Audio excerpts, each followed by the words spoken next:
Eh bien bonjour à tous et bienvenue sur ma toute première vidéo. Comme vous avez pu le constater dans le titre, aujourd'hui on va parler de cette première partie de saison 10 de The Walking Dead. Mais avant qu'on rentre dans le vif du sujet, je vais juste vous expliquer, vous donner mon ressenti et mon rapport avec la franchise Walking Dead. Et après je vous ferai un avis très rapide de la saison 1 à 9 pour que vous sachiez ce que j'en pense un peu dans sa globalité. C'est un contenu amateur, hein, comme vous pouvez le voir, donc j'essaye de faire au mieux. J'espère que la vidéo vous plaira. C'est parti. Et donc, avant qu'on rentre dans le vif du sujet, faut savoir que je suis un très très gros fan de la franchise, hein, Walking Dead. Je l'ai commencé il y a à peu près 7 ans, je crois, si je dis pas de bêtises. J'avais acheté les 2 premières saisons en DVD au Virgin Megastore, hein. Il y en avait encore d'ouvert à l'époque, en France notamment. Et j'ai accroché tout de suite à l'univers. Pour moi, c'était incroyable cette petite série, pour ma part, qui était une petite série parce qu'elle n'était pas encore connue. Il y avait du budget, enfin, les zombies étaient très bien faits. C'était la première fois que je voyais ça dans une série. J'avais déjà regardé des séries à budget, je pense que Lost était déjà une série à budget pour l'époque. Mais honnêtement, Walking Dead, les 2 premières saisons, c'était vraiment incroyable. J'avais des étoiles dans les yeux en voyant ça. Surtout que j'aime beaucoup tout ce qui touche aux zombies, au monde apocalyptique, la psychologie des personnages, l'évolution des personnages dans un monde dévasté. Voilà, c'est vraiment, ça m'a marqué et je suis devenu un fan de la franchise, aussi bien les comics, les jeux vidéo, les produits dérivés. Et c'est là justement que j'assume entièrement le fait d'être un fanboy. Je suis un fanboy de Walking Dead, je ne m'en cache pas, mais j'arrive à être lucide et à voir le mauvais aussi de Walking Dead, parce qu'il y a énormément de mauvaises choses, même s'il y a beaucoup de points positifs. Il ne faut pas oublier, il ne faut pas le nier, que Walking Dead, depuis quelques années, a maintenant beaucoup de soucis, mais ça on va en parler un peu plus tard justement dans les avis que je vais vous faire des saisons 1 à 9. Globalement, saison 1 à 3, j'ai rien à dire dessus, parce que c'est peut-être les meilleurs du show. Même si la 4, 5, 6 était très bonne, pour moi les 3 premières, voilà, c'est la magie de la découverte, c'est globalement très bon. Il y a son lot d'épisodes, notamment en saison 2, quand Shane ouvre la grange et qu'on voit la petite fille de Carol à l'intérieur, c'est un épisode très tendu. Le final où Shane, cette saison 2, meurt, tué par Rick, et qu'on voit ensuite Rick et Carl qui reviennent vers la grange d'Herschel avec un plan de zombies qui arrive vers eux. C'était incroyable. Saison 3, un peu moins rythmée parce qu'on nous met en place donc l'arc l'arc du gouverneur et l'arc de la prison. Donc ils ont commencé le format à 16 épisodes. J'ai pas ressenti le poids des épisodes, au contraire j'ai trouvé que les épisodes étaient très intéressants. On a des cliffhangers, un mi-de-saison super avec Daryl qui est bloqué à Woodbury avec son frère. Le final où le gouverneur décide de péter un câble et de tuer les siens. Une ouverture de saison 4, une première partie très bonne aussi, avec un mi-de-saison aux petits oignons, avec la mort d'Herschel, cette bataille dans la prison, et ensuite ils sont tous séparés et se retrouvent tous à la fin dans un conteneur au terminus, avec la petite phrase de Rick, ils ont baisé les mauvaises personnes. Voilà, il y a des épisodes aussi dans cette saison 4 qui sont très bons, notamment l'épisode où Rick va égorger avec les dents un homme. La scène aussi, la mort d'Herschel, très prenante aussi. Il y a énormément de bonnes choses dans ces saisons. La saison 5, l'ouverture avec Carol qui vient les sauver au terminus. Effectivement, après, du remplissage et de la longueur pour le petit arc de Bess et l'hôpital. Mais ça reste agréable à regarder quand même. On a sa mort aussi qui est un peu surprenante, la mort de Tyrese qui suit direct, l'arrivée à Alexandria, le retour de Morgan en fin de saison 5, alors qu'il nous le tease dans la première partie de saison 5. Voilà, il y a des épisodes, il y a du rythme, il y a des personnages secondaires intéressants, c'est bon, c'est génial. Enfin, il y a des défauts, bien sûr, il y a des facilités, de l'incohérence, du remplissage, mais ça reste globalement très agréable à regarder. Saison 6 que j'ai beaucoup aimé, malgré que les critiques ont commencé à arriver un petit peu. Beaucoup d'action dans cette première partie de saison, j'ai adoré. Les rôdeurs qui arrivent sur Alexandria, Carl qui se prend une balle dans l'œil en mi-saison alors qu'ils sont tous autour des rôdeurs. Une deuxième partie peut-être un peu plus calme, avec la fameuse arrivée du grand Negan, qui nous laisse sur un cliffhanger insoutenable. Avec son piqué collégramme. Et ensuite, Saison 7, épisode 1, incroyable, vraiment peut-être le meilleur épisode du show, avec 45 minutes de tension psychologique et nos personnages à genoux, en pleurs, alors que Rick, ça fait 2 saisons qu'on nous le développe comme un surhomme qui n'a plus peur de rien, et là on le voit pleurer devant Negan, on se dit oulala, là, ils sont tombés sur un gros morceau. Là je m'étais dit que Walking Dead allait passer un cap, là on allait sûrement avoir la meilleure saison du show. Et au final, un peu la douche froide parce qu'on se retrouve avec 16 épisodes assez longs, un étirement sur ces épisodes de l'arc de Negan. Il se passe pas grand chose, j'ai l'impression que le budget a baissé un peu, les dialogues sont moins bons, on est sur un faux rythme.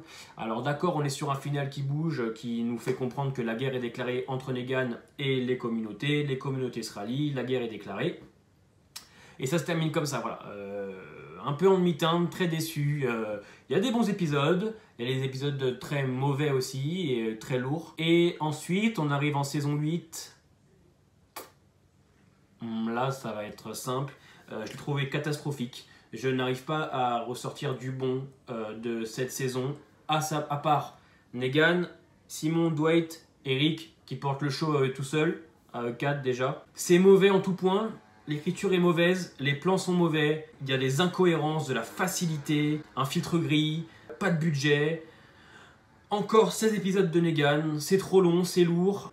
La mort de Carl est une catastrophe scénaristique au mi-saison, mais j'en parlerai sûrement dans une vidéo de cette saison 8 parce que j'ai vraiment trop de choses à dire. Un final catastrophique, nul. Quand j'ai terminé cette saison 8, je me suis dit que Walking Dead n'allait jamais redevenir comme avant, c'était terminé, j'avais vraiment plus d'espoir. Surtout que j'avais appris que Andrew Lincoln quittait donc Walking Dead en cours de saison 9. À ma grande surprise, Scott Gimple est parti pour être remplacé par Angela Kang. Je m'étais dit, bon, peut-être qu'elle va essayer de nous faire un renouveau, peut-être qu'elle va essayer de sauver un peu sauver les meubles. Et, à ma grande surprise, cette saison 9, très bien. Pour ma part, elle était très bien. Je trouve que la première partie de saison était très très bonne avec le départ de Rick, l'arrivée des chuchoteurs, la mort de Jésus. Jésus, personnage tellement mal exploité, mais ça on y viendra après. Ouais, c'était très bon. Deuxième partie, peut-être un peu moins bien que la première à cause de quelques cohérences et facilités qui m'ont un petit peu dérangé, mais dans l'ensemble c'était très bon. L'épisode 15 avec les pics, je l'ai trouvé très bon aussi. Alors je comprends les critiques, moi aussi j'aurais peut-être aimé préféré qu'on voit directement les têtes plan par plan au lieu de nous indiquer à chaque fois qui allait mourir. Assez déçu aussi de savoir que c'était des personnages random. J'aurais aimé peut-être 3 grosses têtes, 3 gros personnages malheureusement. Pour moi le plus gros c'était Tara. Enid et les autres malheureusement j'en avais rien à cirer. Très bon épisode je trouve. Même si la fin de cet épisode avec Siddiq qui raconte ce qui s'est passé est pour moi sans émotion, mais Siddiq pareil, on va en revenir après. Et un final par contre un peu en demi-teinte, intéressant au niveau des plans, des décors, la neige ça nous change un peu, et un petit cliffhanger de fin avec la radio et cette voix féminine. C'était peut-être pas le meilleur final, mais globalement la saison 9 était très bonne. J'avais l'impression de revenir aux anciennes saisons de Walking Dead. On retrouve de la couleur, de la forêt. On retrouve des dialogues surtout. Oh, ça manquait les dialogues. Parce qu'en saison 8, à part Bam Bam, Rick qui fait la course contre Negan, il n'y a pas grand chose à retirer. À part peut-être si en saison 8, l'épisode où Shiva meurt, peut-être un des meilleurs épisodes de cette saison 8. Voilà, mais globalement, saison 9, très content du rendu. Très hypé pour la saison 10 parce que j'ai vu cette bande-annonce de saison 10 et là je me suis dit waouh. Alors quand tu la vois cette bande-annonce tu ne peux qu'aimer il y a des nouveaux décors, il y a des super plans avec les zombies, du slow motion, tu te dis ah ouais là ils ont envoyé du lourd, là tu te dis putain effectivement Walking Dead revient au niveau. Et là c'est justement là le problème de cette saison 10 et on va en parler tout de suite. Donc cette première partie de saison 10, on va la faire en 3 petits points. Je vous fais un petit résumé, on passe aux points positifs et après les points négatifs, parce que malheureusement, il y en a. Pour faire court, on retrouve nos héros quelques mois après qu'Alpha ait découpé la tête de nos compagnons et les ait mis sur un pic pour délimiter son territoire. Et on les retrouve sur une scène d'ouverture avec un satellite qui a l'air de s'écraser sur la Terre. Et après on retrouve nos personnages sur la plage en train de s'entraîner avec des boucliers, un très joli décor, ça change. Des petits détails qui jouent énormément je trouve. Du slow motion, c'est bien, ça donne envie. Ensuite on est sur un rythme un peu plus lent, nos personnages on les retrouve, Aaron, Un nouveau personnage, Dante, donc, qui est un médecin depuis quelques mois, arrivé à Alexandria. Siddiq, qui a malheureusement des problèmes psychologiques à cause de ce qu'il a vécu au 9x15 de la saison 9. On retrouve Carol et Daryl, qui sont toujours parfaits. De toute façon, ces deux-là, ils ont une amitié incroyable, et même on ressent l'amitié qu'ils ont aussi, les acteurs. Ensuite, ce satellite va s'écraser donc à côté d'Oceanside et va malheureusement mettre le feu à la forêt. Ils vont devoir aller éteindre le feu, sinon il va se propager. Bien évidemment, c'est sur le territoire d'Alpha. Tout le monde essaye d'éteindre le feu, Carol aussi, et Carol va s'éloigner un peu et va tomber nez à nez avec Alpha. Voilà, ça c'est cet épisode 1, c'est un peu le résumé. Je ne vais pas vous faire un résumé de chaque épisode parce que sinon ça prendrait malheureusement trop de temps. Donc je vais vous parler des moments forts de chaque épisode très rapidement. En épisode 2, on a une backstory d'Alpha qui nous raconte sa rencontre avec Beta. Très bon épisode, je m'y attendais pas, vraiment, je savais pas qu'on aurait une backstory sur ces deux personnages. Samantha Morton, Ryan Hurst, toujours très bon. Alors Samantha Morton, effectivement, elle est dans le surjeu, elle surjoue énormément, mais je trouve que par rapport au personnage qu'elle interprète, ça reste globalement très bon.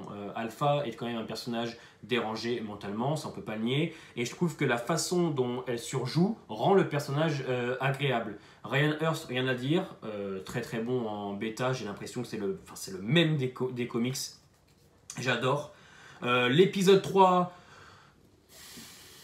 bon, il se passe pas vraiment grand chose, on voit du Daryl, du Carol, Daryl, Negan. Saison 4, épisode 4, Negan va donc s'échapper.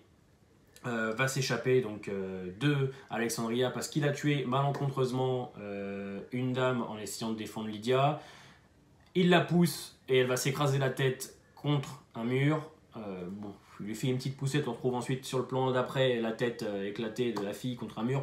Bon, facilité scénaristique pour le faire disparaître. Ça reste, c'est pas choquant, mais voilà, quand t'aimes les petits détails comme moi, tu le vois tout de suite. On retrouve aussi Siddiq à chaque fois avec Dante, tous les deux ils discutent. Siddiq ne va pas bien. Ezekiel a un cancer, malheureusement. Il a envie de se suicider dans cet épisode, mais bon, on ne nous développe pas assez pour qu'on comprenne pourquoi. Épisode 5, donc on retrouve Negan qui s'est échappé avec Brandon, celui qui est chargé de surveiller Negan à Alexandria. Negan va sauver une mère et son fils en prise de rôdeur. Il va demander à Brandon de lui lâcher la grappe parce que ce gamin le suit partout.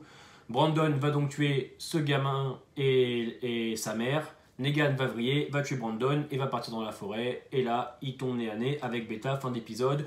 Épisode 5, plutôt correct. Il se passe pas grand chose, mais il s'en passe aussi.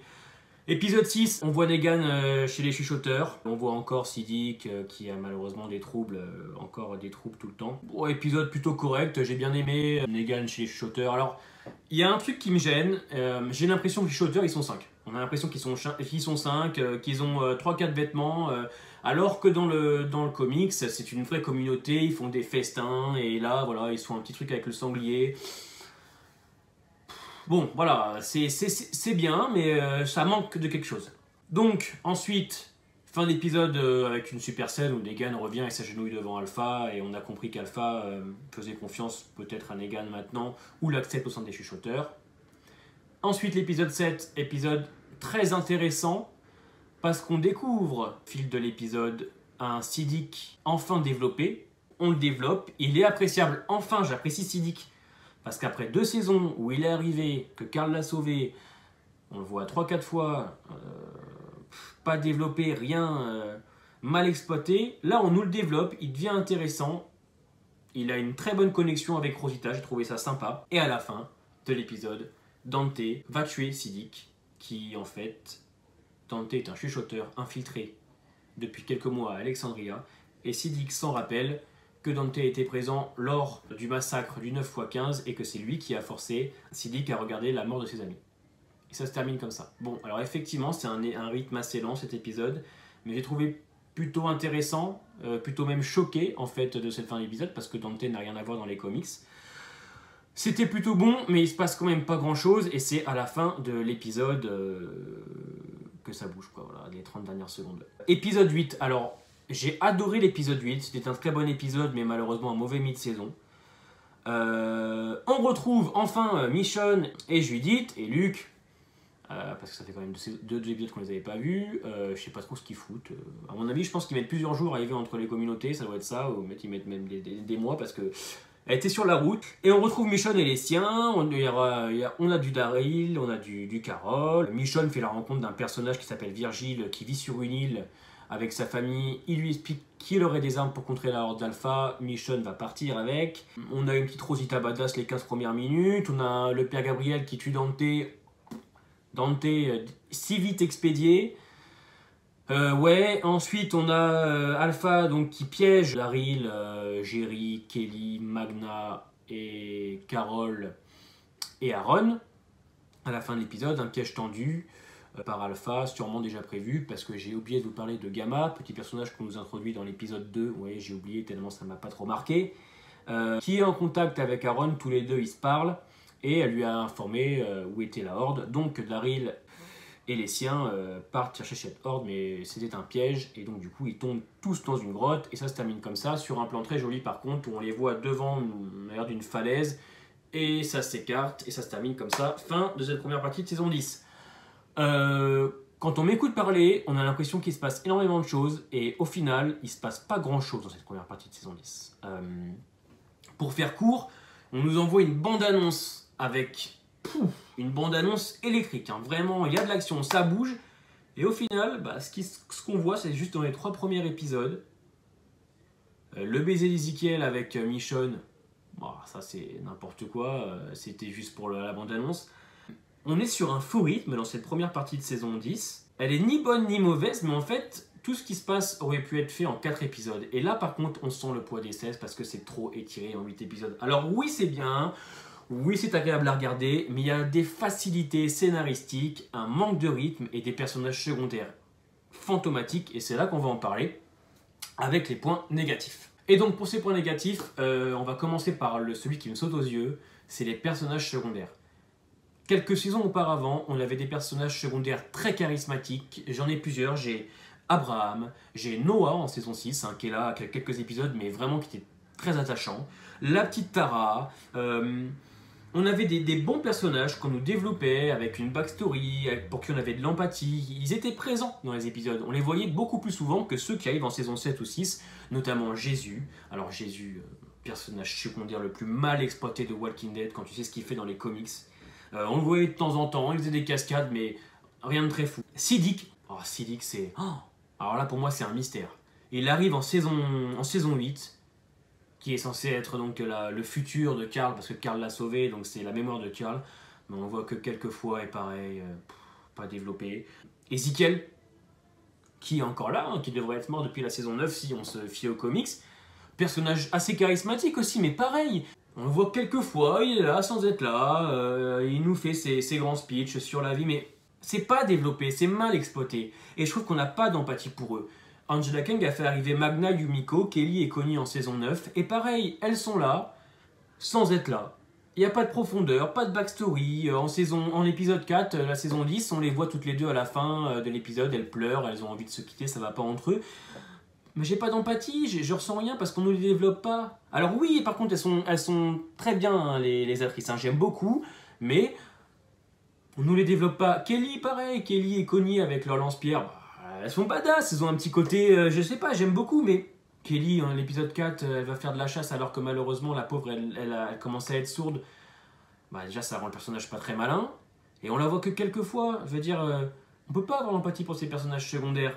Quel personnage secondaire est agréable maintenant? Alors moi, il faut savoir que, c'est mon point de vue, mais Eugène, Aaron, Rosita, Gabriel, ils sont là depuis très longtemps. Pour moi, c'est plus des personnages secondaires. Pour moi, ils font partie de l'univers. Pour moi, ils font partie de la série. Et c'est plus des personnages secondaires. Moi, je parle des petits personnages secondaires qui sont là sans être là. Vous voyez, par contre, Gamma, j'ai oublié d'en parler. Mais effectivement, Gamma, là, par contre, elle est bien développée. Mais c'est la seule. C'est la seule qui est bien développée, je trouve. Le reste, ils sont là sans être là. On les voit quelques fois.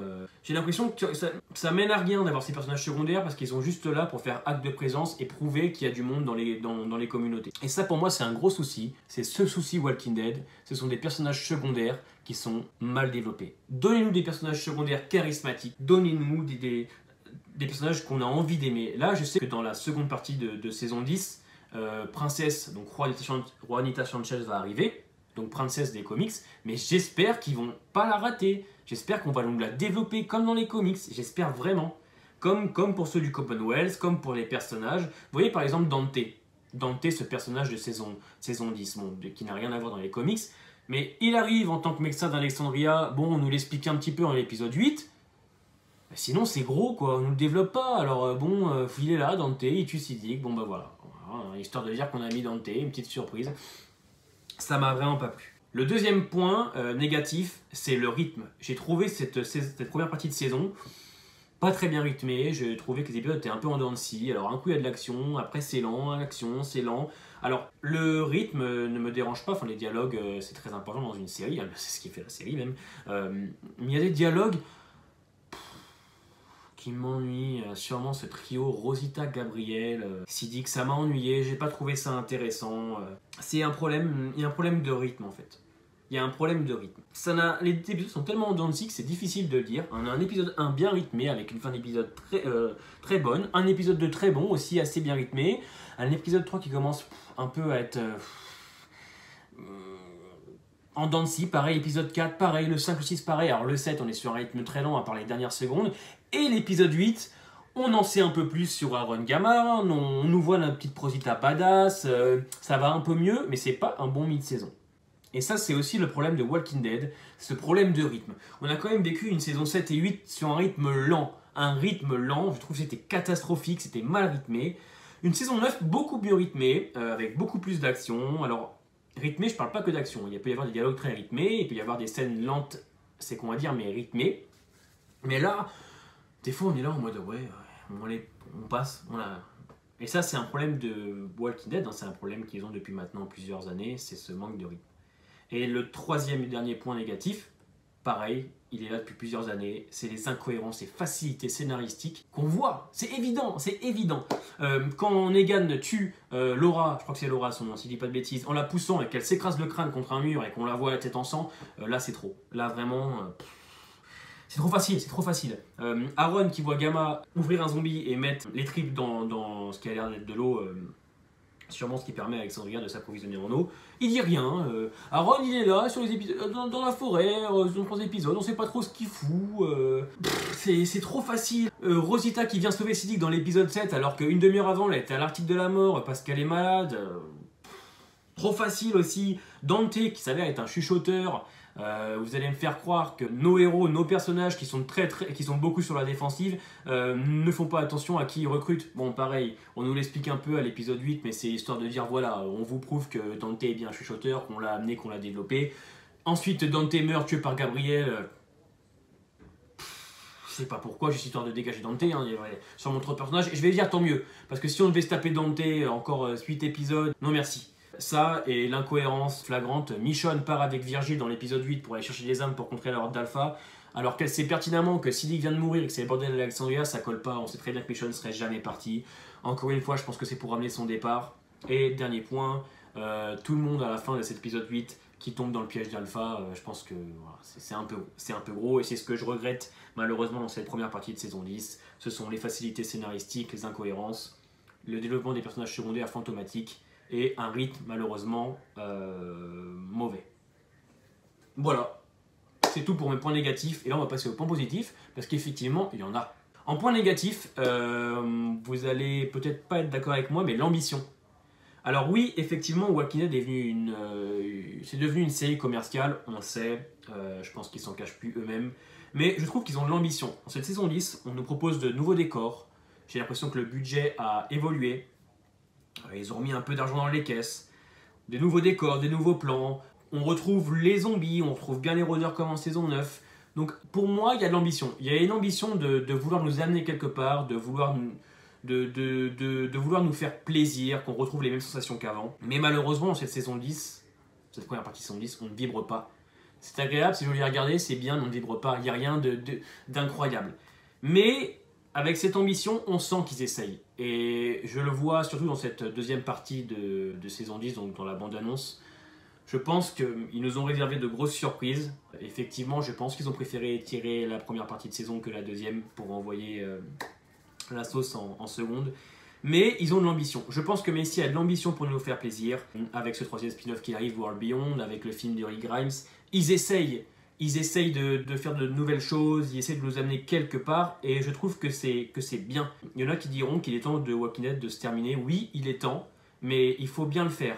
Et je pense que la chaîne de Messi et les autres ont envie de faire quelque chose. Ont envie de créer un univers et de terminer en beauté. Et pour moi, avoir de l'ambition, c'est important 10 ans après, surtout pour une série comme Walking Dead qui va faire, voilà, ça fait 10 ans qu'elle existe, et l'ambition c'est important. Deuxième point positif, ce sont les dialogues. Quand même subi des dialogues très difficiles en saison 7 et 8. Et ils sont là, les dialogues. Pareil qu'en saison 9, ils sont là. Et ça, c'est un point fort. Les dialogues sont là. Les dialogues entre Daryl et Carol sont très intéressants. Les dialogues de Negan aussi. Tout c'est bon, c'est bien écrit. Et ça, c'est ce que j'aime beaucoup. Et je trouve que c'est un point fort de cette première partie de saison 10, ce sont les dialogues. Même si le rythme est lent, effectivement, on a les dialogues qui sont assez prenants. Et le troisième point positif, c'est le budget, les décors utilisés et les plans. Ça fait du bien, ça change. Ce sont des petits détails, mais ça compte énormément pour le rendu. Oceanside a changé, les scènes de plage, les scènes en slow motion, les rôdeurs, tout est bon. On sent voilà, qu'on revient aux bases, même si voilà, cette première partie de saison 10 est malheureusement très en demi-teinte. Et on va y revenir pour la conclusion de cette vidéo. Et donc pour conclure, bah voilà, en 8 épisodes, il s'est passé que 4 choses. Negan s'est échappé à rejoindre les chuchoteurs. Michonne part de son côté avec Virgile pour récupérer les armes pour contrer la horde d'Alpha. Siddiq est décédé et Eugène contacte la radio. Vous voyez, j'en ai même pas parlé, j'avais oublié. À quel point cette première partie de saison 10, elle n'est pas spécialement marquante parce que, voilà, comme j'expliquais, c'est une première partie de saison ni bonne ni mauvaise, agréable à regarder, avec de bons moments comme de mauvais, mais on ne vibre pas. C'est ce qui manque dans cette première partie de saison 10, c'est qu'on ne vibre pas. On n'est pas... Il n'y a rien d'incroyable. On est là, on se dit, bon, bah, vivement la semaine prochaine, ça va être cool, mais on n'est pas là avec l'attente. Génial, c'est parti. Oh, j'ai trop hâte de la semaine prochaine. Si, j'ai eu hâte au mid. Voilà, quand j'ai vu l'abondance de la deuxième partie, là par contre j'ai hâte. Là je vous cache pas, j'ai hâte parce que quand je vois la bande-annonce et ce que peut nous réserver la deuxième partie de saison, quand on sait ce qui se passe dans les comics, il y a moyen de faire quelque chose. Et j'espère vraiment que la deuxième partie sera beaucoup mieux parce que si elle reste sur un faux rythme comme la première partie de saison, on pourra dire que cette saison 10 c'est raté. Donc ils ont encore 8 épisodes pour me reconquérir, parce que bon, je lâcherai pas la série même si la saison 10 est mauvaise. Moi je vais regarder jusqu'à la fin, donc je m'en cache pas, je regarderai quand même, mais je reste lucide et je vous dis clairement que cette première partie de saison 10 est très décevante par rapport à l'attente qu'on avait pour certains, parce qu'ils l'ont teasé cette saison 10, entre Greg Nicotero qui nous disait que vous allez voir les 3 premiers épisodes changent totalement la donne, entre ses photos professionnelles, tout, ils ont vraiment, ils ont donné, donné, et au final le rendu est malheureusement pas très bon. Ni bon, ni mauvais, une première partie de saison 10 en ni figue, ni raisin, ouais, voilà, c'est ça. Je lui donne une note de 5 sur 10 parce qu'on a des bons moments et des mauvais moments. Voilà, bon, c'est tout pour moi pour cette vidéo. Comme vous avez pu voir, le contenu est très amateur, c'est la première fois que je me lance sur YouTube. N'hésitez pas en commentaire à donner votre avis sur la première partie de saison 10 ou même sur Walking Dead en général, j'y répondrai avec plaisir. Vous avez mon Twitter juste en bas pour pouvoir me follow. J'échange directement avec vous en DM, il n'y a pas de souci. Je suis ouvert à tous les débats concernant la franchise. Je ne ferai pas sur cette chaîne que du Walking Dead. Je parlerai d'autres séries. Je vais voir ce que je vais faire par la suite parce que voilà, je me lance petit à petit. N'hésitez pas à dire en commentaire ce qui vous a plu dans la vidéo et ce qui vous a déplu. Merci à tous de m'avoir regardé. À très bientôt. Salut!